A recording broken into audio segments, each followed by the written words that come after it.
បាទមកទៀតហើយសួស្តីបងប្អូនទាំងអស់គ្នាថ្ងៃនេះដែរកូននឹកឃើញដល់សំណ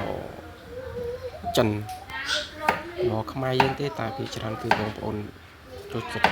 ស្លនៅរដូវចិនសែនអីចឹងទៅសែនចេកមីនសែនបាតទឹកចឹងហើយក៏អាចកាត់តាមសំណចិនហើយក៏ទិញបន្លែមួយមុខបន្តិចព្រោះយើងដឹងស្រាប់ហើយសម្លចាប់ឆាយគឺបន្លែច្រើនកាលណាគឺឆ្ងាញ់ប៉ុន្តែដោយសារយើងស្លតែឆ្ងាញ់ទូចទេអញ្ចឹងក៏ទិញបន្លែឆៃថាវចំនួន10000ហើយនឹងការ៉ុតចំនួន10000ទៅជាកណ្ដុររបស់យើងនឹងចំនួន1000រៀលហើយនឹងស្បែកជ្រូកគេហៅថាស្បែកជ្រូកក្រៀមហ្នឹងក៏ចំនួន1000រៀលដែរហើយនឹងដាក់គ្រឿងផ្សំជាហឺបន្តិចទៅ1000ហើយចំពោះស្បែកជ្រូកយើងបានដាំទឹកស្រស់វាបន្តិចជាមួយនឹងផ្សិតទៅជាកណ្ដុររបស់យើងហើយម្លងពេលដែលយើងកំពុងតែស្រស់ហ្នឹងក៏បានមកធ្វើបន្លែ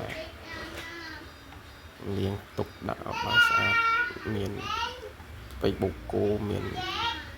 ជាកណ្ដុរស្បែកជ្រូកអីចឹងទៅហើយពេលយើងចាប់ដើមមកចិញ្ច្រាំខ្ទឹមមកដើម្បី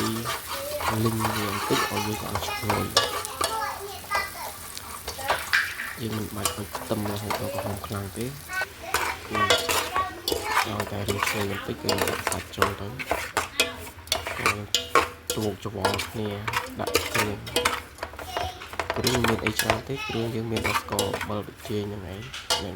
បើស៊ុបបន្តិចទៅដើម្បីបង្កើនរសជាតិឲ្យកាន់តែចាប់ជាតិឆ្ងាញ់យើងបានដាក់បន្លែចូលកូរវារវល់វាតាមបានចាក់តាក់នេះគឺយើងទុកឲ្យ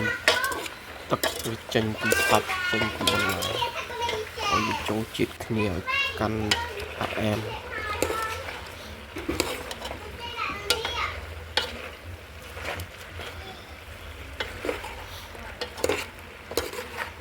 នេះពិតឆ្ងល់ឲ្យស្លចាប់ឆាយគឺចំណាយច្រើនមែនទេ